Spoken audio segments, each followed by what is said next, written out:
देवली उनियारा विधानसभा के समरावता गांव में पुलिस और निर्दलीय प्रत्याशी नरेश मीणा के समर्थक आमने सामने हो गए, जहां नरेश मीणा के समर्थकों ने पथराव कर दिया और गाड़ियों में आग लगा दी। पथराव में एसपी की गाड़ी भी क्षतिग्रस्त हो गई और ऐसे में पुलिस ने लोगों को खदेड़ने के लिए आंसू गैस के गोले वहां दागे। पथराव में 10 से ज्यादा पुलिसकर्मियों समेत कई लोग चोटिल हुए, उन्हें चोटें आई हैं। धौलपुर से एसटीएफ और चुनाव में लगाए गए आसपास के सुरक्षा बलों को भी वहां तैनात कर दिया गया है। वहीं देर रात इस एरिया में इंटरनेट बंद कर दिया गया। इधर नरेश मीणा ने आरोप लगाया है कि उनके धरने में शामिल लोगों के लिए बाहर से खाना आया था और पुलिस ने टोल पर खाने के पैकेट रोक लिए। इस पर वो अकेले ही धरना स्थल से उठकर पुलिस अधिकारी से बात करने पहुंच गए थे, लेकिन पुलिस ने उनको पकड़ लिया। जैसे ही समर्थकों को पता चला तो वो नरेश मीणा को छुड़ा कर ले गए। दरअसल निर्दलीय प्रत्याशी नरेश मीणा ने समरावता गांव में सेक्टर मजिस्ट्रेट और मालपुरा एसडीएम अमित चौधरी को थप्पड़ मार दिया। ऐसे में मीणा की वहां मौजूद पुलिस अधिकारियों से भी हाथापाई हो गई, झड़प हो गई। नरेश मीणा पर जबरन पोलिंग बूथ में घुसने का आरोप है। इसी बीच देर रात नरेश मीणा ने अपने समर्थकों के लिए एक्स पर पोस्ट करते हुए लिखा कि मैं ठीक हूं, न डरे थे न डरेंगे। आगे लिखा कि आगे की रणनीति बता दी जाएगी।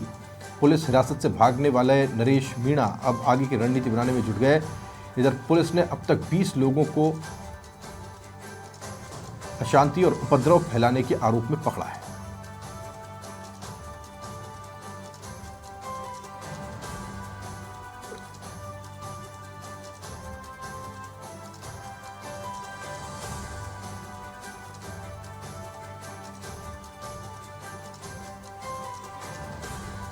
क्या कुछ वहां घटा, ये तस्वीरें साफ तौर पर बता रही हैं।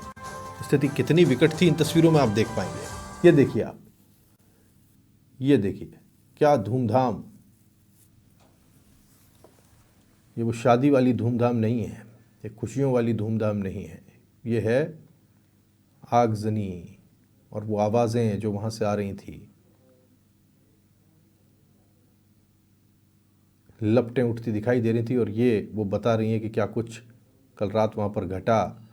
लोग अपनी पानी की बाल्टियों से इस आग को ठंडा करने की कोशिश भी कर रहे थे। ये नरेश मीणा है, आप देख पा रहे हैं, जिनको बीच में पकड़ करके ले जाया जा रहा है और अब वो कहाँ है। और ये पोस्ट जो ट्विटर पर देख पा रहे हैं हम, मैं ठीक हूँ, न डरे थे न डरेंगे, आगे की रणनीति बता दी जाएगी। आगे एक्सक्लेमेटरी मार्क, अब इस एक्सक्लेमेटरी मार्क की क्या ज़रूरत थी समझ में नहीं आया, यानी विस्मया बोधक चिन्ह लगा दिया है आगे। अब आगे की रणनीति क्या है? क्या और कुछ ऐसा करने का इरादा है?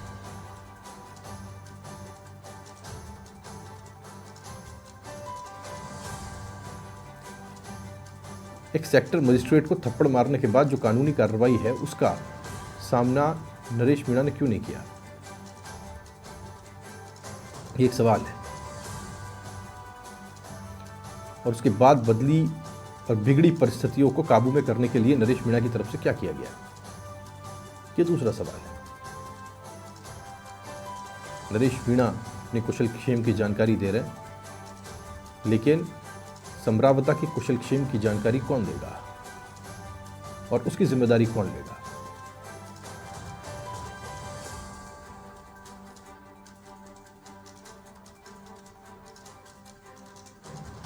उपद्रव किसी भी कीमत पर बर्दाश्त नहीं किया जा सकता और न किया जाना चाहिए एक वेलफेयर स्टेट में। लाठियों से, आगजनी से डरा के, धमका के, बाहें चढ़ा के, कॉलर उठा के राजनीति क्या की जा सकती है, इसका फैसला अब प्रदेश की जनता को करना है। ये नरेश मीणा है जिनको वहां से बचा करके उनके समर्थक ले गए, वहाँ पत्थरबाजी हुई जमकर और फिर वहाँ से निकाल कर ले गए। फिर कहाँ गए ये पता नहीं, पर ट्वीट कर पा रहे हैं, यानी कि समरावता के आसपास नहीं है क्योंकि वहाँ इंटरनेट बंद है। ये पुलिस की गाड़ी है जो फूंक दी गई। और भी कई जगहों पर हम बिगड़े हालात देख पा रहे हैं। सड़क पर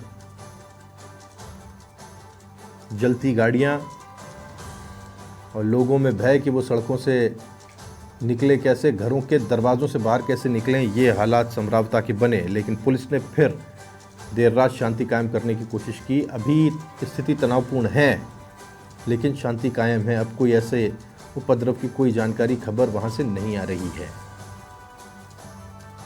पहले थप्पड़ कांड हुआ और उसके बाद में ये सब कुछ एक के बाद एक घटता चला गया। ये जो समरावता का कुरुक्षेत्र बना है, उसके पीछे कौन है?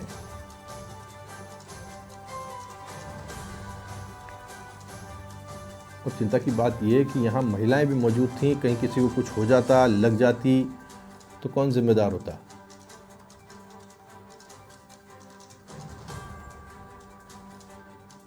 ये सब तस्वीरें बहुत डरा रही हैं और चिंता पैदा कर रही हैं कि आखिर जब कोई ये सब कुछ घट रहा था तो वो नेता जिनको कि ये काबू में करने का काम करना था, वो नेता जिनको कि शांति स्थापित करनी थी, वो नेता जो कहते हैं कि साहब मुझे गिरफ्तार कर लीजिए,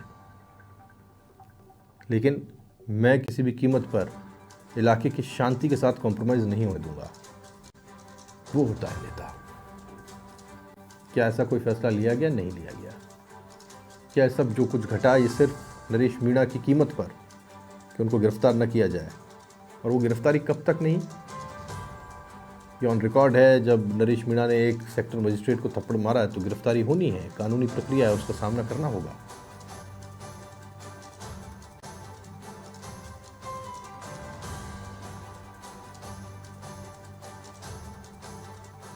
लेकिन ये सब कुछ घटता चला गया और लोग अपने घरों में कैद होने को मजबूर हो गए। कुछ उपद्रवी थे और कुछ बच्चे। मैं इस बात से ज़्यादा डर रहा हूँ कि उन बच्चों के मानस पटल पर, उनके मन पर इन सारी घटनाओं का क्या प्रभाव पड़ेगा। क्या वो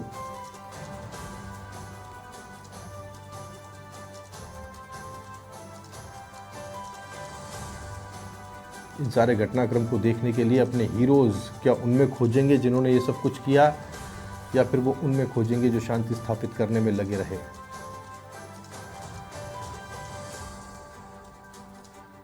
खैर, जो कुछ भी समरावता में हुआ वो बेहद चिंताजनक है और कैसे भी करके इस अप्रिय स्थिति से बचा जाना चाहिए था। अभी नरेश मीणा कहाँ है, इस बारे में कोई जानकारी फिलहाल नहीं मिल पा रही है, लेकिन ट्वीट कर क्या कहा गया ये देख सकते हैं। आगे की रणनीति अगर नरेश मीणा की तरफ से शांति स्थापित करने की है तो अच्छा है, लेकिन अगर ऐसा नहीं है तो फिर वो चिंता की बात है।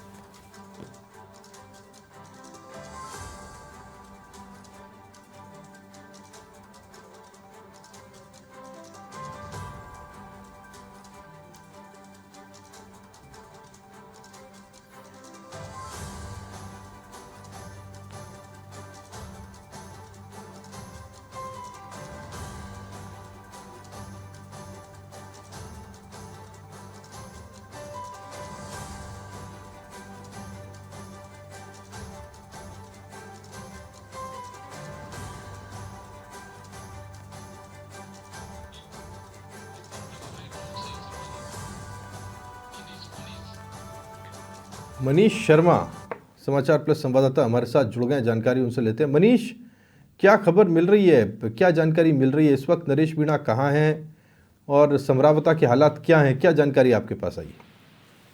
जी राहुल, मैं आपको बता दूं कि फिलहाल स्थिति नियंत्रण में है। देर रात जो मामला आपने देखा सामने आया था, न केवल प्रदेश को शर्मसार करने वाला था बल्कि एक लोकतंत्र के ऊपर एक गहरा धब्बा साबित हुआ।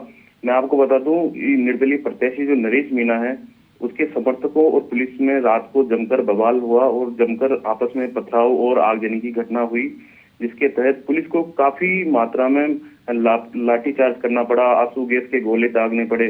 बाद में आनंद फानंद में जो नरेश मीणा है उसको पुलिस द्वारा गिरफ्तार कर लिया गया। लेकिन कहीं ना कहीं इसी भीड़ का लाभ उठा करके नरेश मीणा जो है वो उस भीड़ से फरार हो जाता है। बताया जा रहा है कि जो नरेश मीणा है वो एक महिला की ओढ़नी ओढ़ करके वहां से फरार हुआ था। इसके बाद में जो हालत है और बिगड़ने लगे। फिलहाल जो राष्ट्रीय राजमार्ग है जहां से समरावता जो गांव है उसका जो रास्ता है पूरी तरह से ब्लॉक कर दिया गया है। पुलिस के आला अधिकारी वहां पर मौजूद है, किसी भी बाहरी व्यक्ति का प्रवेश वहां नहीं दिया जा रहा है। देर रात जो अजमेर रेंज के डीआईजी है ओम प्रकाश, उनका भी दौरा हुआ था। आपको बता दूं पूरा गांव जो है फिलहाल छावनी में तब्दील कर दिया गया है। टोंक सहित बूंदी, सवाई माधोपुर, धौलपुर सहित कई जिलों की जो एसटीएफ की जो टीमें हैं वो तैनात कर दी गई है। गांव के चप्पे चप्पे पर हथियारबंद जो जवान है वो तैनात कर दिए गए हैं। इसके अलावा मैं आपको बता दूं जो पुलिस है ये दावा कर रही है कि वो जल्द ही नरेश मीणा को गिरफ्तार कर लेगी, लेकिन कहीं ना कहीं ये जो दावा है उनका वो खोखला साबित होता नजर आ रहा है। बात ये उठती है कि कहीं ना कहीं जो पुलिस है वो भी सवालों के घेरे में है। जब पुलिस को पता था कि बवाल हो सकता है तो फिर उस समय जब नरेश मीणा के द्वारा एसडीएम से अभद्रता की गई तो उसे गिरफ्तार करना चाहिए था, लेकिन गिरफ्तार न करने के कारण ऐसी तनावपूर्ण स्थिति आज हमें देखने को मिल रही है। आपको बता दूं कि नरेश मीणा के जो समर्थक है इस पुलिस के बर्ताव से काफी हावी हो गए और उन्होंने इस तरह की कार्रवाई को, इस तरह के घटनाक्रम को अंजाम दिया। यहाँ तक कि नरेश मीणा ने अपने फेसबुक पर लाइव आकर के समर्थकों को बुलाया और आपको बता दूं जिला कलेक्टर के लिए भी उसने अभद्रता वाली भाषा जो है उसको इस्तेमाल किया है, बुरा भला कहा है, पुलिस को गाली गलौज की है। इसके अलावा कई तरह की जो अभद्रताएं हैं जो नहीं करनी चाहिए, एक नेता को शोभित नहीं होती, उसके द्वारा की गई है। फिलहाल पुलिस ये कह रही है कि हम बहुत जल्द उस नरेश मीणा को गिरफ्तार कर लेंगे, लेकिन मैं आपको बता दूं इस पथराव और आगजनी की घटना के बीच में कई मीडिया कर्मी भी घायल हुए हैं, साथ ही पुलिसकर्मी जिसमें 4 के बीच में जो महिला पुलिसकर्मी है वो भी घायल बताई जा रही है।